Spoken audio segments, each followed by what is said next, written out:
First up, we'll hear from Acting Administrator Steve Jurzczyk. Hey, thank you, Jackie, and it's just great to be here today. So first, I want to thank and congratulate the NASA team, SpaceX team, and our international partners. What we do is really challenging, but also rewarding, and we could not do it without our commercial and international partners. So thank you and congratulations. Watching a launch from Kennedy Space Center never gets old for me. I've watched many launches, and watching a pre-DAW launch is especially exciting and just visually stunning. And this launch was, and a little bit different for me this time as acting administrator. But again, I'm just congratulations, team. I could not be more proud of the team.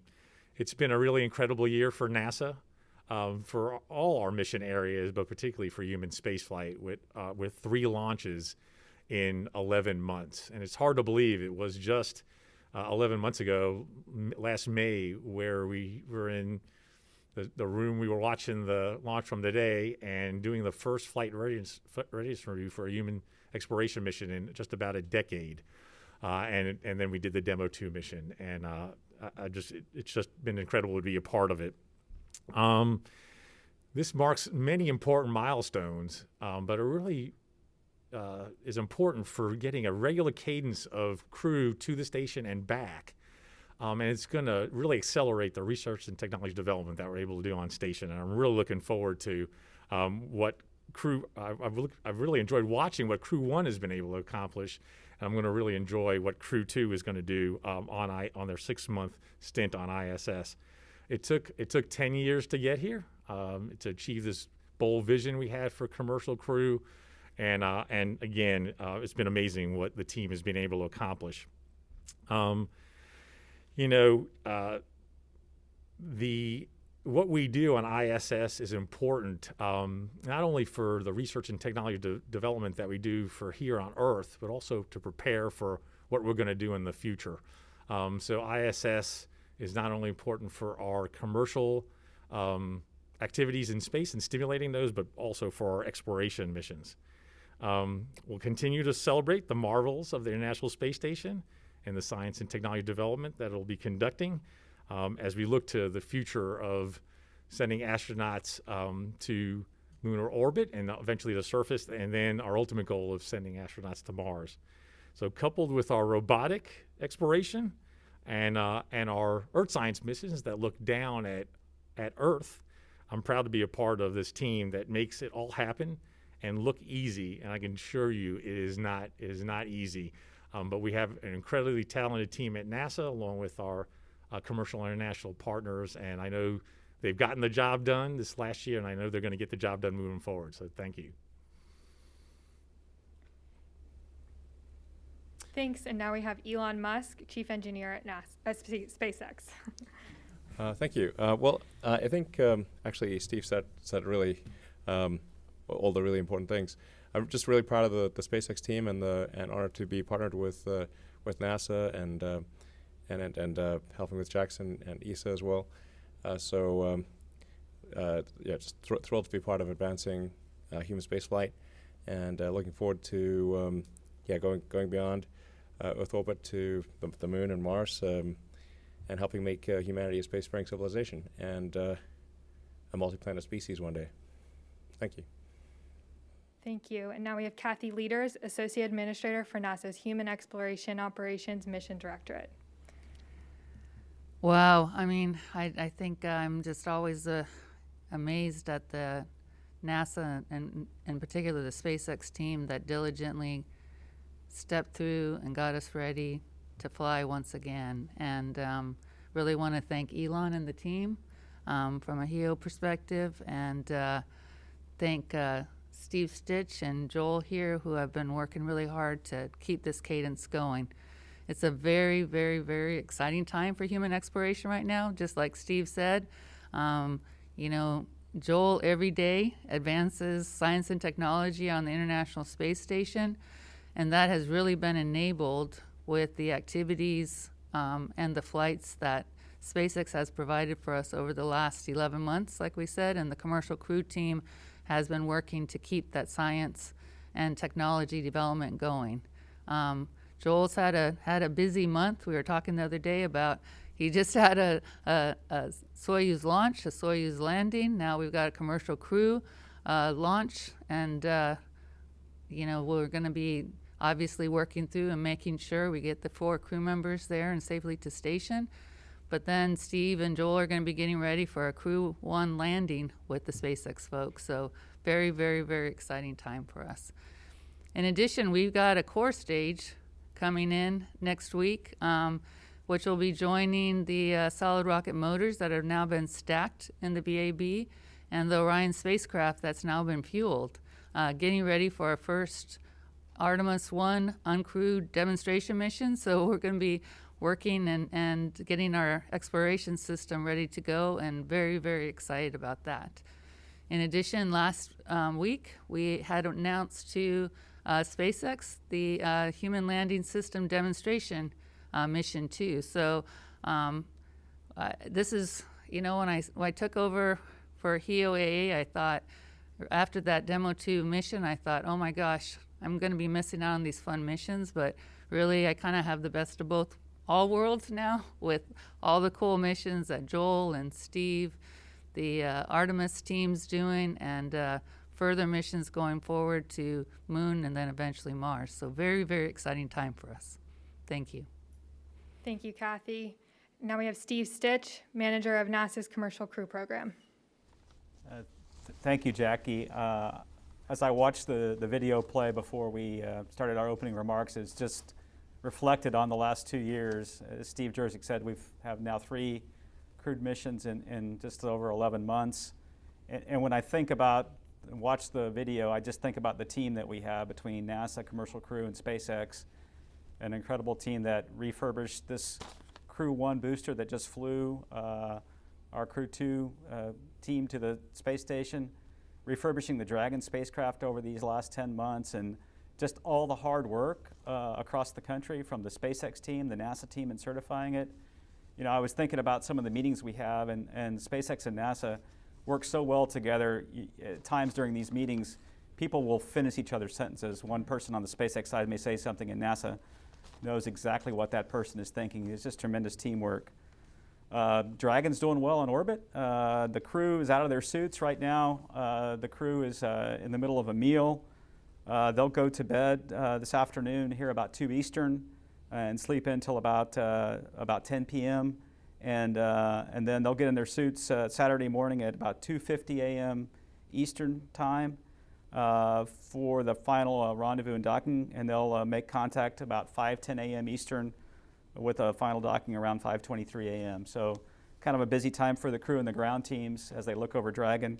As I said, Dragon is doing very well. Today the weather cooperated. We moved the launch one day. We looked at the abort weather, and the downrange abort track wasn't very good for Thursday. We moved that launch one day, and the weather just cooperated great today. The vehicle improvements that SpaceX embarked upon for this flight, adding capability to handle onshore winds today was the difference really in getting off with the onshore winds. With the vehicle we had for Crew-1 and Demo 2, we would not have gotten off. The countdown was very smooth. We worked a couple of things, checking out a cover on the Draco thruster and making sure the hydraulic system was ready to go. But other than that, the countdown was extremely smooth today. A lot of people worked very hard to put that together. And then, as Kathy alluded to, it's a busy time for us. We'll get the crew docked on Saturday, and then after we get them safely on board, we'll start to focus on the Crew-1 return. And preliminarily, we're looking at undocking on Wednesday, April the 28th, at about 7 a.m. Eastern time, and the targeted touchdown is Tallahassee with a landing on Wednesday, April 28th, about 12:40. It's a busy time for us. It's an exciting time. It's the first time we've done this direct handover, and I'm just really proud to be part of the team.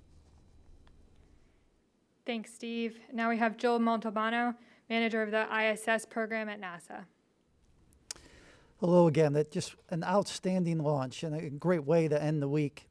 We're excited to have another commercial crew mission on board and in space coming to the International Space Station.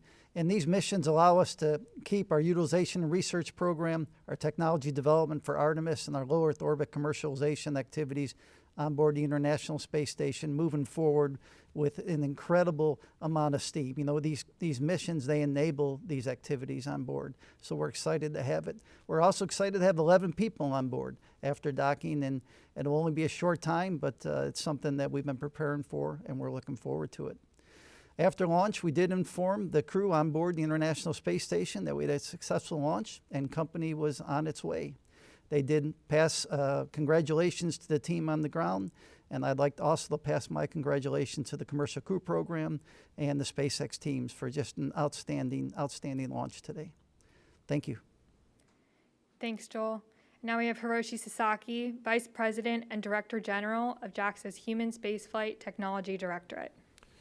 Thank you for the introduction. I'm Hiroshi Sasaki, a Vice President for JAXA, responsible for human spaceflight and space explorations. First of all, on behalf of JAXA, I'd like to express my sincere thanks to NASA, SpaceX, and all staff who have been working for these missions under the severe COVID-19 situations. As reported earlier, the Crew Dragon was launched into the orbit nominally. The mission sequence is still going on, but I'd like to congratulate all of you on the successful launch. I have already seen Crew Dragon launch for Japanese astronaut Soichi Noguchi last November, and I am so delighted again to be part of the team here today. It is really a great pleasure, not only for me, but also the Japan, that the two Japanese astronauts, Soichi and Aki, on board the operational flight of Crew Dragon twice in a row. They will meet together at the ISS. I believe this is brought by the very close tie between Japan and the US for many years through the ISS program. Aki Hashide, on board the Crew-2, will contribute to the Expedition 65-62 mission as a commander. I hope he will jointly create fruitful outcomes together with his fellow astronauts, working also very closely with colleagues on the ground. During these missions, JAXA is planning to perform various scientific and technical research, such as the protein crystal growth for medicine design, contributing to the people on the ground, and demonstration on enhanced water recovery system, preparing the future exploration mission as well. JAXA is also going to hold a robotic program challenge with NASA to inspire young people around the world. I am looking forward to see that Aki will contribute to those activities through the great teamwork. I believe the Crew-2 mission is a symbol of international and industry partnership. 4 crew members from NASA, ESA, and JAXA on board Crew Dragon, launched by the SpaceX. I believe it's the first time that the NASA, ESA, and the JAXA astronauts flying to and stay for long duration at the ISS together. Human space activities are really a great global endeavor that people pushing the human boundaries from the LEO to the moon and even beyond. I am confident that the international partnership is truly important, and Japan will contribute to take part in this human endeavor by making the best use of our expertise, such as ecosystem and transfer vehicles.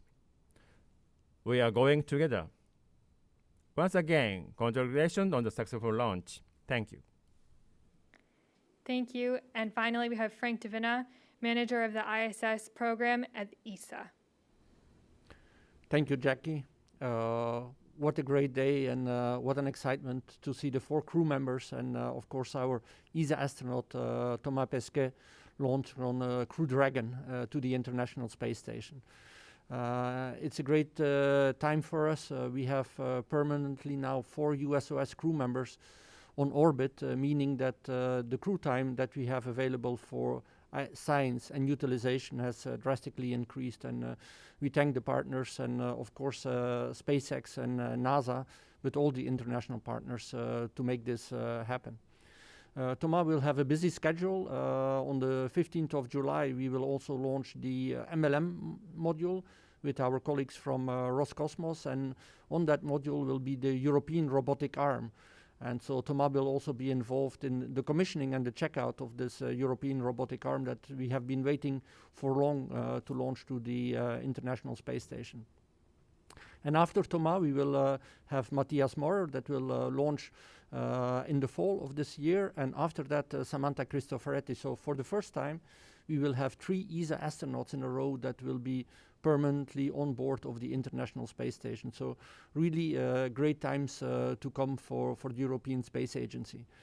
All the science technology that we do, it's of course for the benefit of people here on Earth and for humankind. But it's also to prepare for the future. ESA, together with our colleagues from JAXA and Canada, are part of the Gateway program.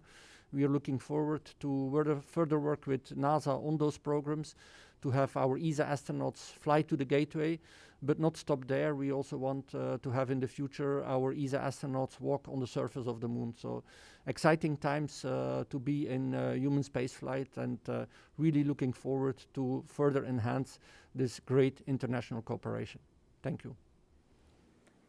Thank you. As a reminder for reporters on the line, press *1 to get into the queue and ask a question. First up, we have Marcia Dunn with the Associated Press. A gorgeous launch. For Elon, could you describe your emotions at liftoff, and does it get any easier for you on a personal level being responsible for lives after 3 crew flights? Thank you. Yeah, it's very, very intense.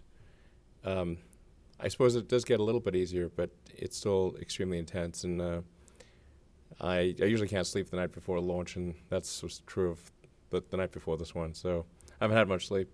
But fortunately, we've got a great team that are really, really proud of the incredible work the team has done in partnership with NASA. And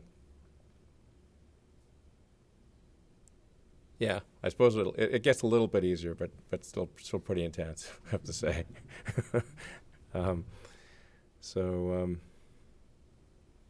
Yeah. It's hard to believe that we're here doing this, quite frankly. Feels like a dream.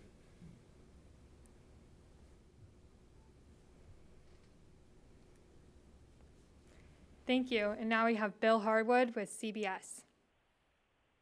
Thanks, and again, congratulations to all of you for this launch. 3 Crew Dragon flights in less than a year is quite a record, and I guess for Mr. Musk, I realize this current flight is less than 2 hours old right now, but can you tell us anything about the schedule for the next flight, the Inspiration 4 launch schedule? And one question I think a lot of us have is how do you do that flight without working with NASA? I mean, in terms of crew quarters and suit up and facilities in general. Thanks.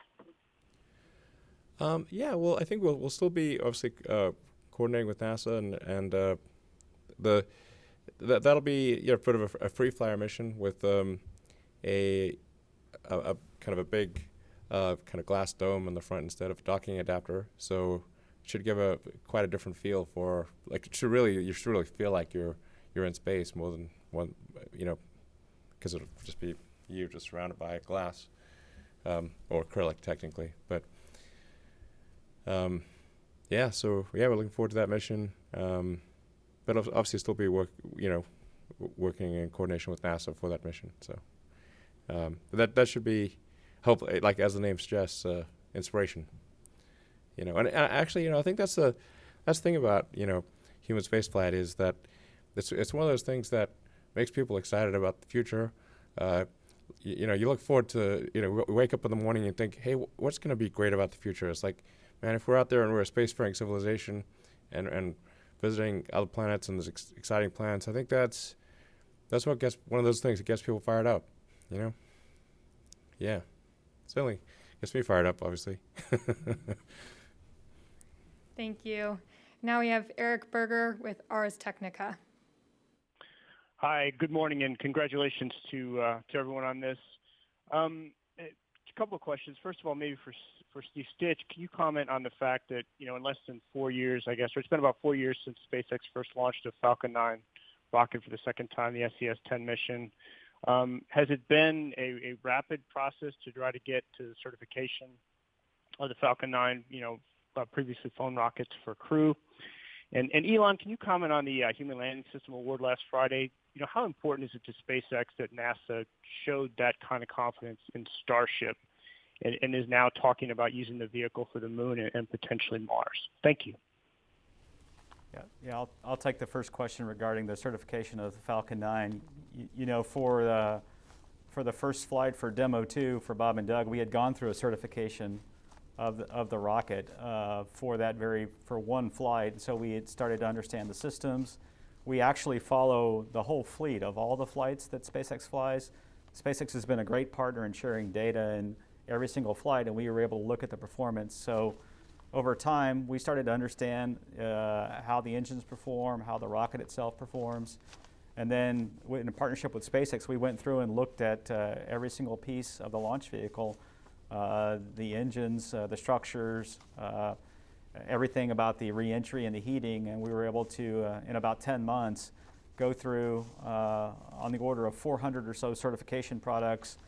In addition to those products delivered by SpaceX, we also did our independent analysis of certain key components from a structural perspective. We looked at the heating for entry and did an independent assessment of that to make sure that we were comfortable with the margins. And so it was quite an extensive effort in 10 months by our team, and an incredible partnership between NASA and SpaceX. And Elon?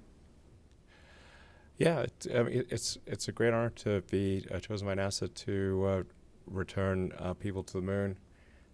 It's been now almost half a century since humans were last on the moon.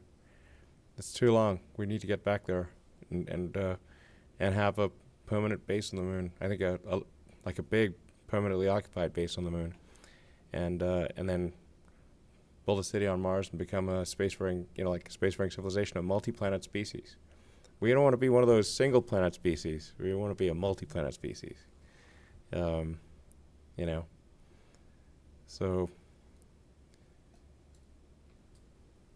yeah. Thank you. Now we have Irene Klotz with Aviation Week. Thanks, Jackie, and congratulations. That was a really exotic launch this morning.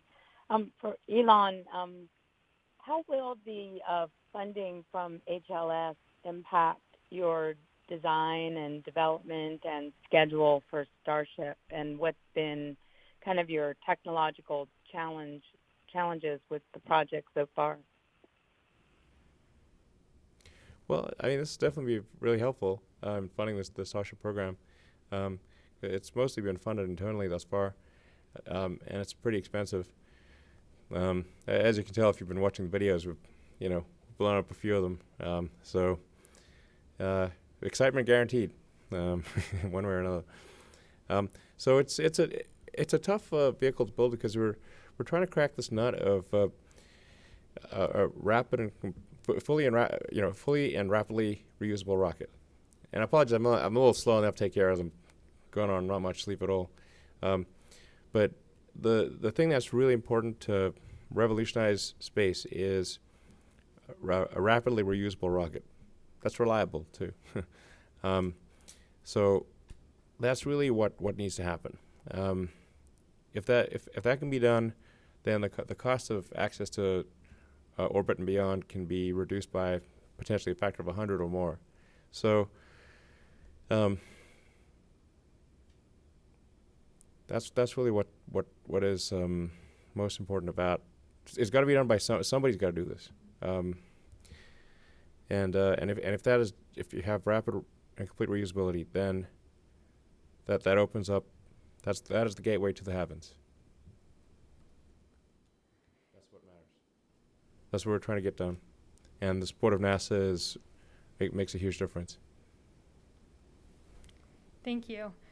To media on the line, just a reminder to focus your questions this morning on the Crew-2 mission. That would be greatly appreciated. Next up, we have Joey Roulette with The Verge. Hey, thanks, Jackie, and congrats everyone on a good launch. This question's for Elon Musk.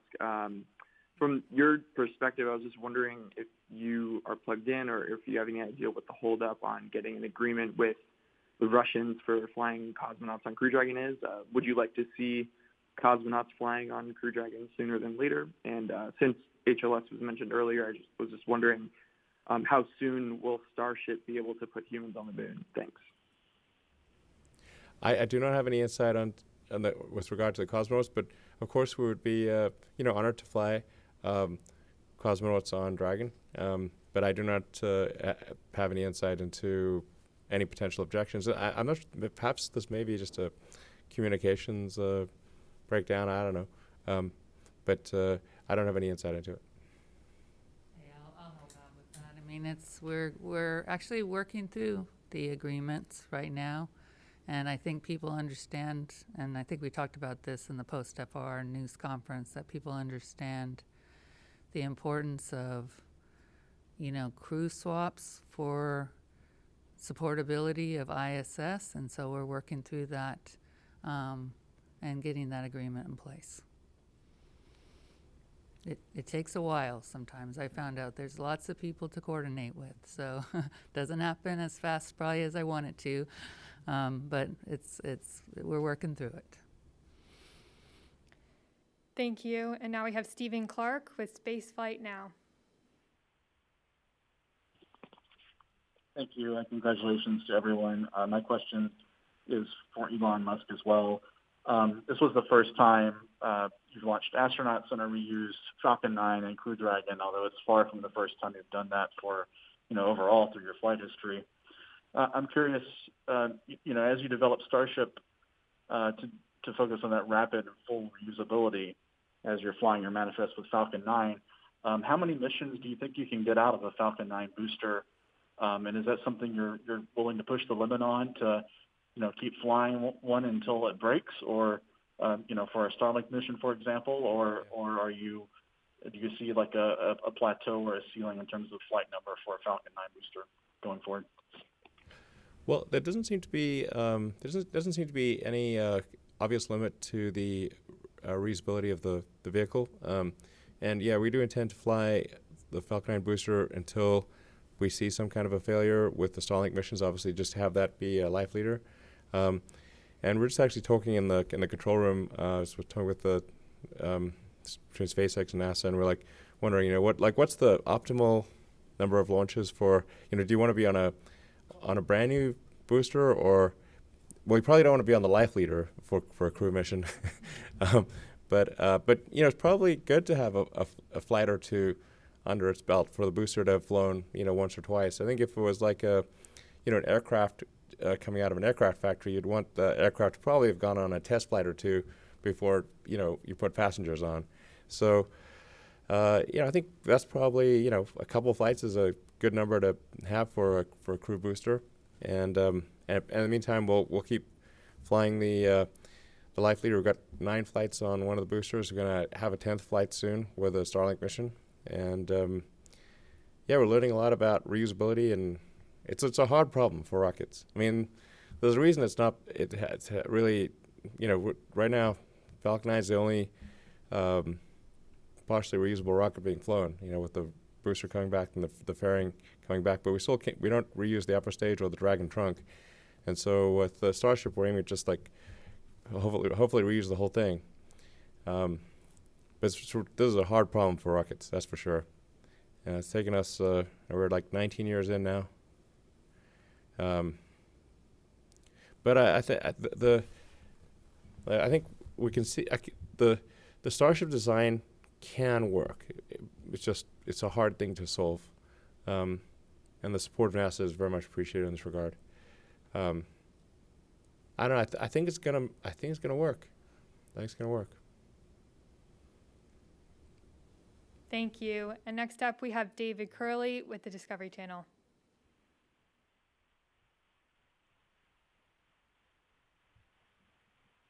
Hi there. Sorry, unmuting. For anybody, NASA or SpaceX, was Bob Behnken allowed to leave anything for Megan in the Dragon? And Elon, it's been a long journey with the HLS and everything else. on the arc of what you're hoping to do, are you going faster or slower? I know you had some frustrations early, but where do you see bigger picture we are and where we need to go? Thank you. I guess I'll take the question of Bob. You know, I don't know of anything specific that he left for Megan. He certainly left a lot of love, tenderness, and care of that vehicle while he flew it. And you know, for me as the program manager for Commercial Crew, it's pretty exciting to see, you know, Bob having flown that vehicle for the first time, testing it out, and taking it for a spin for his wife Megan, and she gets to take it for a little longer. So it's kind of cool to see the two flying the same vehicle. And the first time that we've reused that vehicle. So. Yeah, actually, I don't know if people saw the zero-G indicator this time, which is this cute, fluffy penguin called My First Penguin.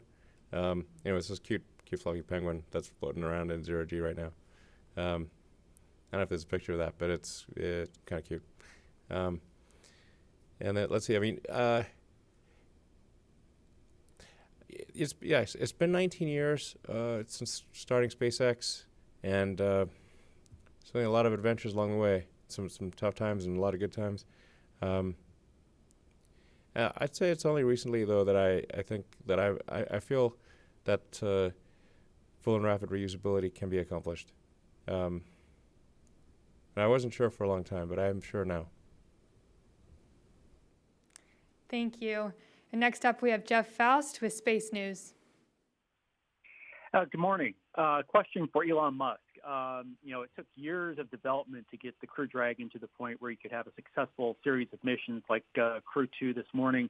At what point do you think Starship will be ready to start carrying people? Thanks. Well, I think we are trying to keep these questions to, more limited to this, this mission. But it's difficult to speculate with respect to. I don't know. If I tend to be, as you know, I tend to be somewhat optimistic with respect to schedules. I feel I should acknowledge this. So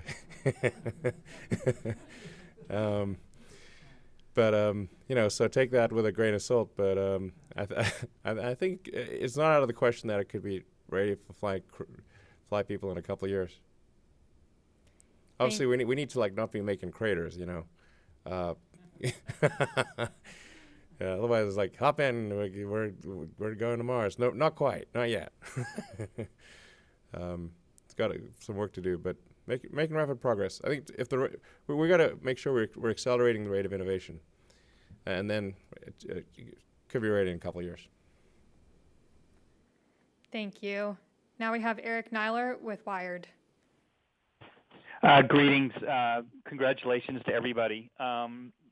Senator Bill Nelson mentioned a 2024 timetable for a lunar landing through HLS during a confirmation hearing on Capitol Hill, and I'm just wondering from Elon whether that's kind of a crazy talk, or is that something you feel optimistic about? I think that can be done. Yeah, I think so.